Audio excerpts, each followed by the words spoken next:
If most people had mysteriously become stranded in a fog-steeped ghost town inexplicably inhabited by Marilyn Manson stage props, they'd wondered if they'd actually wrapped their car around a tree back there, or if in fact they'd taken a hard left on batshit crazy Turnpike.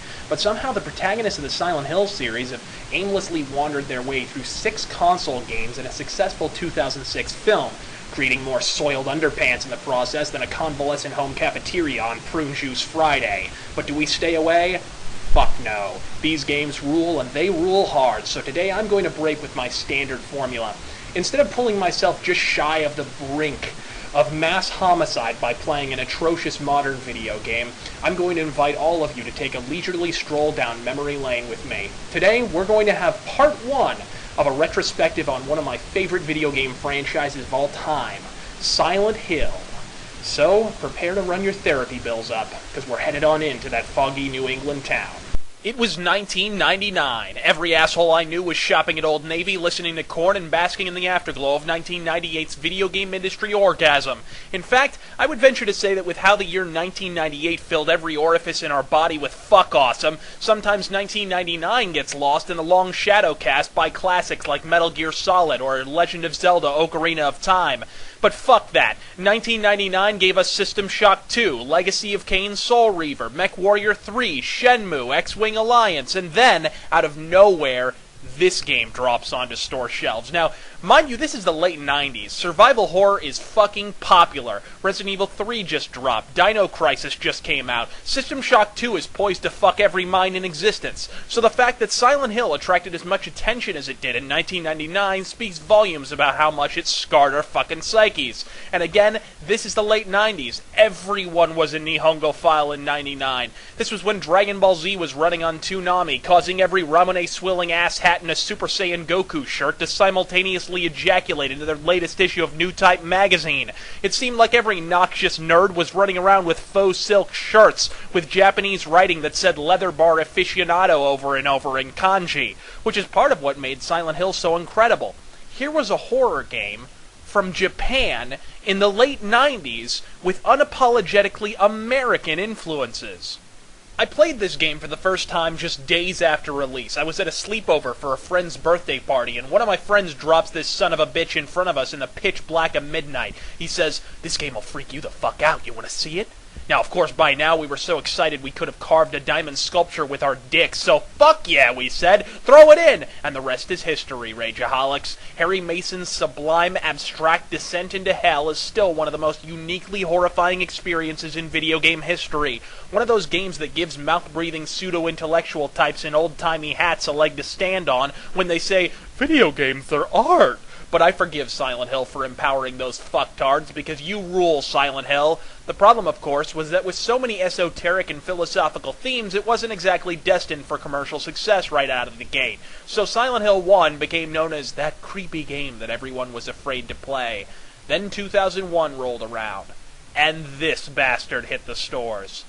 What a fucking game. I didn't play this bastard until 2005 because after the original Silent Hill traumatized me so badly as a kid, the mere thought of voluntarily revisiting the town of my own volition made me piss and shit myself like a Korean StarCraft player in a cyber cafe. But like every character in the games who has 9 trillion chances to leave but refuses, I couldn't resist the call for long. I have to confess at this point that I didn't quite understand this game at first. I would even venture to say that on the first playthrough, I didn't even care for it. The game has a very deliberate pace, and I'm putting that fairly diplomatically. It has a deliberate pace in the same way that the Mormon church service has a very deliberate pace. It also sports a plot more cryptic and metaphysical than a Dennis Miller rant on mescaline, to the point that the particulars of the game's symbology are debated even to this day, which for someone accustomed to the immediate jump-out-and-grab-you scares of the Resident Evil series can be outright jarring. There's also the small matter of the game's twist, which, if you played the American, see also censored version of Silent Hill 2, may have eluded you completely. It certainly eluded the fuck out of me. When I saw the cutscene where James is supposedly suffocating his wife with a pillow, it cut away too quickly for me to even know what the hell was going on. Then there was static and some muffled noises. I remember thinking, what the fuck am I watching? Is this scrambled porn or am I playing a fucking Silent Hill game? I mean, video game censorship is really out of control. I watched people be suffocated with pillows hundreds of times in Hollywood films, but for some reason it's over the line in an M-rated video game? So wait, Watching a film where a serial killer eats another man's brains while he's still conscious is perfectly above board, but a matricidal mercy killing is where we draw the fucking line?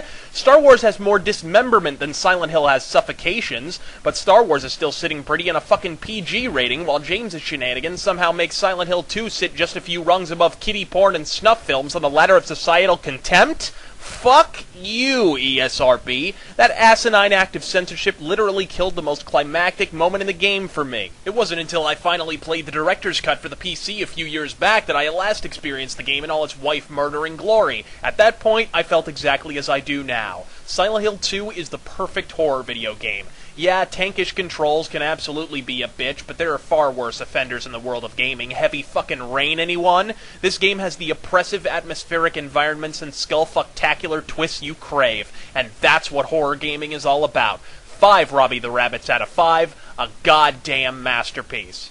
Silent Hill wasn't done with me yet, though, and why the hell would it be? After all, Silent Hill 2 accumulated awards like mentally infirmed old women accumulate cats. It was just a matter of time before we took another trip into the only town that's foggier than Senator Ted Kennedy's memory on the night of July 18th, 1969.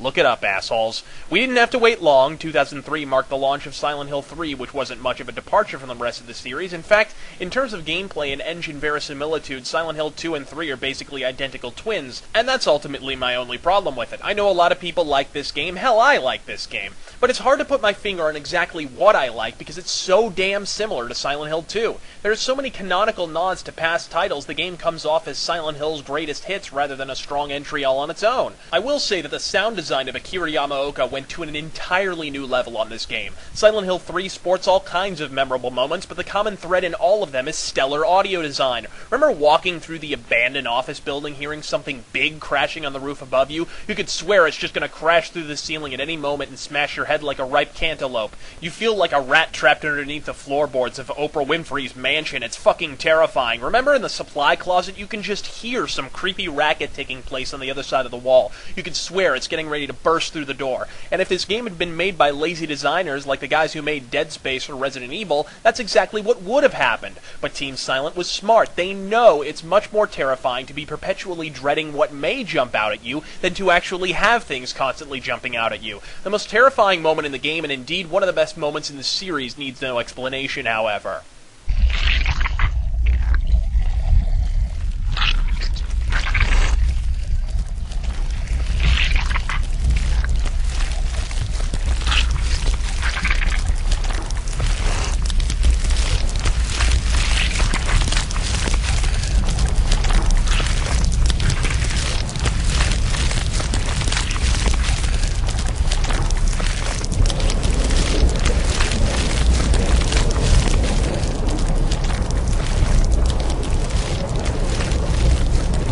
All in all, it's a good game, and earns 4 rabbit heads as a result, but in my opinion, this was where the series began to stagnate. An awful lot of people like to blame Silent Hill 4, but that's a weak argument, because in order to stagnate, you have to remain the same. The Room was the experimental chapter in the series. Whether the result of those experiments was new and exciting or a rampaging Frankenstein monster is up for debate, but there's no denying that Team Silent threw a change-up on the 4th game, so any accusations of the series beginning to atrophy on Silent Hill 4 are full of shit. You'd have more credibility as a UFO piloting snake oil salesman running for Congress on the platform that global warming is a nefarious plot hatched by time-traveling polar bear pirates. See? This is why you watch the Rageaholic, because what other game and movie reviewer is going to discuss Congress, UFOs, global warming, and pirates in the same goddamn sentence? I deserve a fucking medal for that. Silent Hill 4 is the black sheep of the franchise. It's also my favorite game in the series. The premise? Henry Townsend moved to the neighboring city of Ashfield armed with nothing more than a comb-over and bad taste in apartments. He has a nasty habit of spying on his hot neighbor while she's undressing, or sweeping the front of his apartment for no apparent reason, or sitting on her bed diddling herself next to the creepy rabbit doll.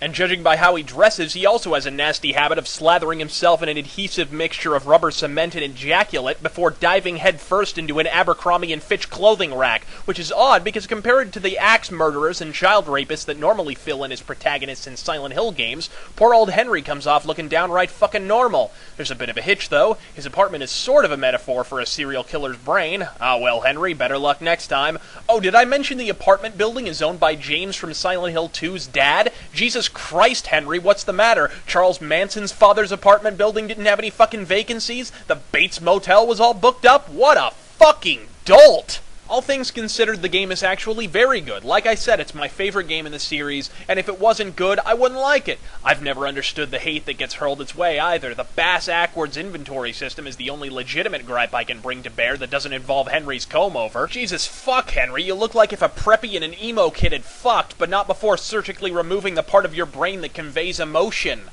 4.5 bloody rabbit heads. Silent Hill 4, you I like. That wraps it up for part 1 of my Silent Hill retrospective, which I find hilarious because now that this is a 2-part video, we actually have a longer retrospective than Game Failers put together to honor the Silent Hill series. Meanwhile, the Resident Evil retrospective was practically a 6-part feature film, just in case we weren't already aware of their horrendous taste in video games.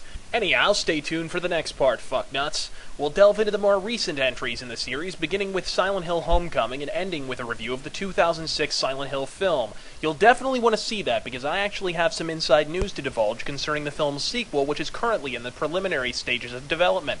I'll give you a hint. It involves me saying the word fuck. What the fuck is going on? I know, you're shocked and appalled, but that's fine. I'm Razörfist. God fucking speed.